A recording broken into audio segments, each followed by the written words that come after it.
The box was sitting on the top shelf of her closet, behind the winter blankets she never used. I wasn't looking for it. I was just trying to clear out what needed to be cleared out. It was 3 days after her funeral. I still hadn't cried. I think I was waiting to understand that she was actually, truly, completely gone. That this was real. The box was lighter than I expected. Inside, wrapped in a small piece of cloth, the kind she kept for dusting, was a notebook. A diary. I never knew she kept one. I sat down on the floor right there, in the half-dark of her closet, still holding it. And for a long moment, I didn't move. I didn't open it. I just held it. Something about it felt sacred, like I was holding a version of her I had never been allowed to meet.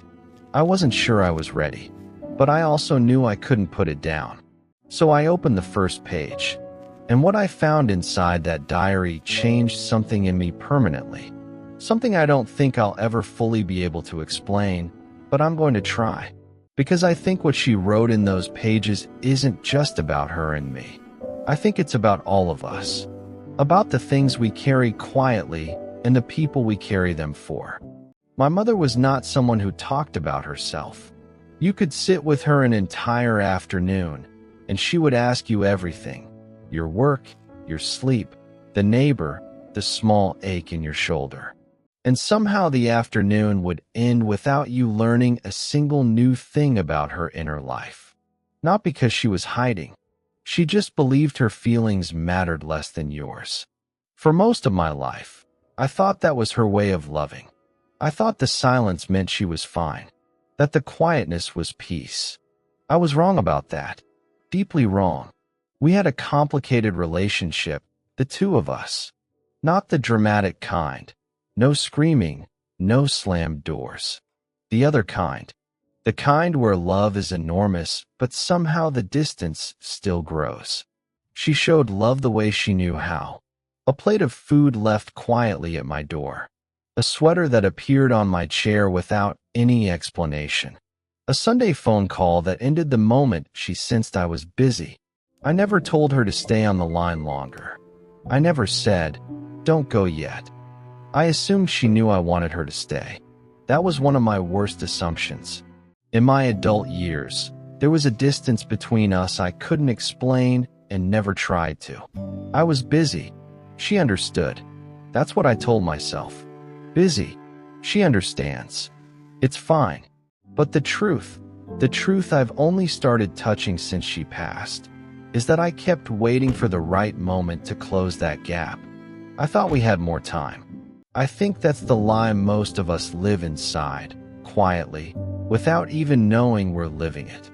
More time. There will be more time. We don't ask the question, what if there isn't?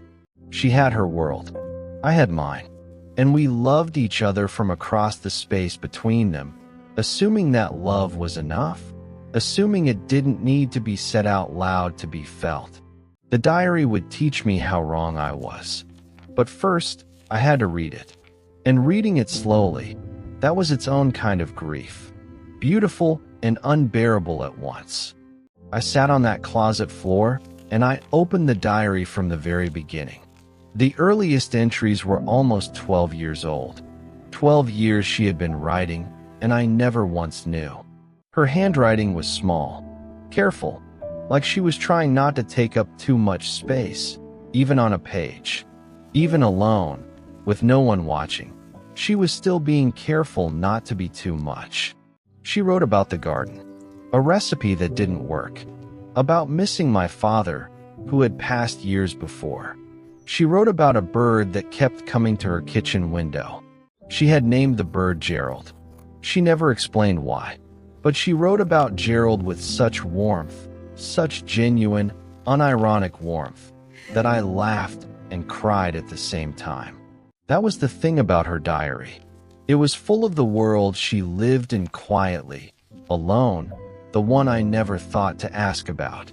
A whole world, right there, in small, careful letters. I realized, reading, that I had never once called her on a random Tuesday and asked, "What made you happy today?" Not once. I called when I needed her. never just to know her. I knew the version of her she gave me. The version that held things together, asked questions, sent food, stayed calm. But I didn't know this version. The one who wrote about Gerald. I turned pages slowly. Months. Seasons. She wrote about her health in the same tone she wrote about the weather. Briefly, factually, without drama. Without burdening anyone. That was her way. But the diary told a different story than she told me. It said things like, a hard week, but no need to worry the children. She was editing herself for my comfort. For years, she had been carrying things I never knew about, minimizing pain I never saw, protecting me from worries she quietly held alone. And I had let her, without ever asking what she was holding. I don't know how long I sat there before I noticed the entries changing, becoming more frequent, more personal, like she was trying to work something out, something she'd been avoiding for a long time. And my name started appearing, at first occasionally, then more and more, not always in pain, sometimes in warmth, almost in wonder, but always with this feeling, something unfinished, something unsaid. I slowed down. I started reading every single word. I could feel that I was approaching something. I didn't know what, but the diary was building towards something, and I needed to reach it. And then I turned to the last page, and everything in me went still.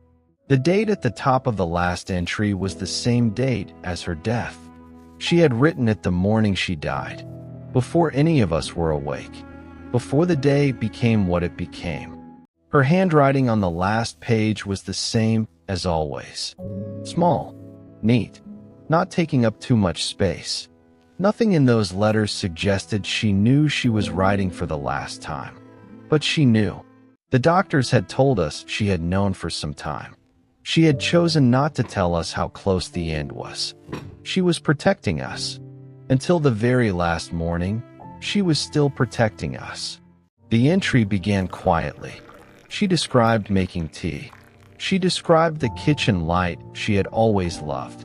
The way it came in low and early and made the room feel almost like another world. She wrote about the garden, about the bird at the window. I believe it was Gerald. She didn't say his name, but the way she wrote about it, I'm certain it was Gerald. And then, halfway through the entry, she wrote my name. Alone, at the start of a new line. The way you write someone's name at the top of a letter before you begin. What came after that? I have read it many times. Every time, it rearranges something inside me. Every time, I find something new in it. Something I didn't see the time before. She didn't write about regret. That was the first thing that surprised me. I had been bracing for regret, for the distance, the postponed visits, the phone calls I cut short. But there was no regret. Instead, she wrote about things I had done. Small things. Things I had completely forgotten. Things she had remembered for decades without ever mentioning them to me. She wrote about a day when I was 12. I had come home from school and found her crying in the kitchen. She never told me why. I never asked. But I made her tea. The tea was badly made. I was 12, but I sat beside her without saying a word. I just sat there. And she wrote about that moment like it was one of the most important of her life. She had been carrying that cup of tea in her heart for decades. And I didn't even remember making it. That's the part that undid me completely. She held things I had already let go of. She wrote about watching me become a person. How impossible and extraordinary it felt. Loving someone from the moment they existed, then watching them slowly become themselves. She wrote that she had spent years worrying she hadn't done it right, hadn't loved me the right way, had been too quiet when she should have spoken, too present when I needed space.